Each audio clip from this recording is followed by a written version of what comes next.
اللہ الرحمن الرحیم۔ الدرس العاشر، 10واں سبق نمبر 10۔ العلامۃ محمد اقبال، علامہ محمد اقبال رحمۃ اللہ علیہ۔ استاذ یا بنائی الطلبۃ نتکلم اليوم عن شاعر الاسلامی العلامۃ محمد اقبال رحمۃ اللہ علیہ۔ استاد، طالب علم بچوں، ہم آج شاعر اسلام علامہ محمد اقبال کے متعلق بات کرتے ہیں۔ حل تعریفون عنہ شیئا، کیا تم ان کے متعلق کچھ جانتے ہو؟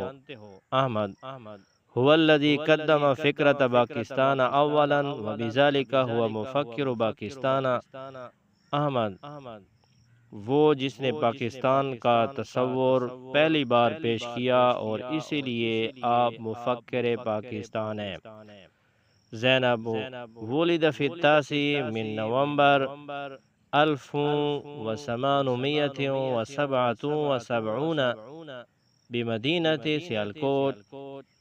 زینب: وہ 9 نومبر 1877 کو سیالکوٹ شہر میں پیدا ہوئے۔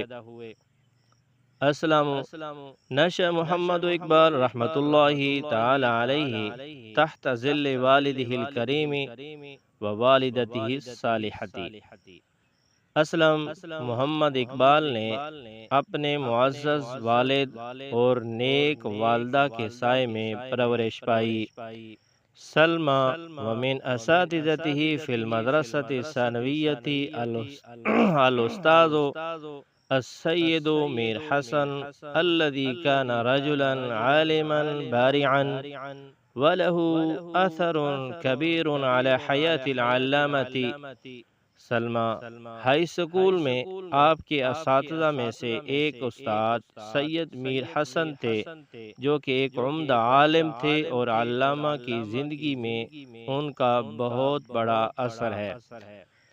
اجمل نال شہادت الماجستیر فی الفلسفۃ من جامعۃ پنجاب۔ اجمل: آپ نے پنجاب یونیورسٹی سے ایم.اے فلسفہ کی ڈگری حاصل کی۔ عظمی: سافر إلى أوروبا وحصل على شهادة الدكتوراه والمحاماة هناك۔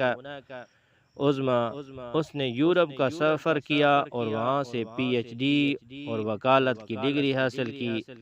حبیب: عاد من أوروبا واتخذ المحاماة مهنة بلاہور ودافع عن حقوق المسلمین۔ حبیب: یورپ سے واپس ہوئے اور لاہور میں وکالت کا پیشہ اختیار کیا اور مسلمانوں کے حقوق کا دفاع کیا۔ شاکر: لہ کتب فی الشعر والفکر الاسلامی۔ توفی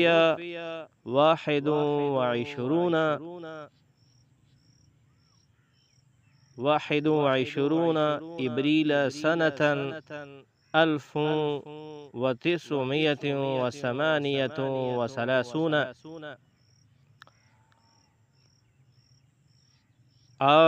شاکر: آپ کے شعروں اور فکر اسلامی میں کتابیں ہیں۔ آپ کی شعروں اور فکر اسلامی میں کتابیں ہیں۔ آپ 21 اپریل 1938 کو وفات پا گئے۔ ومرکز فی لاہور، اور آپ کا مزار لاہور میں ہے۔ استاد: قد احسنتم، شکرا لکم۔ استاد: تم سب کو شاباش، شکریہ تم سب کا۔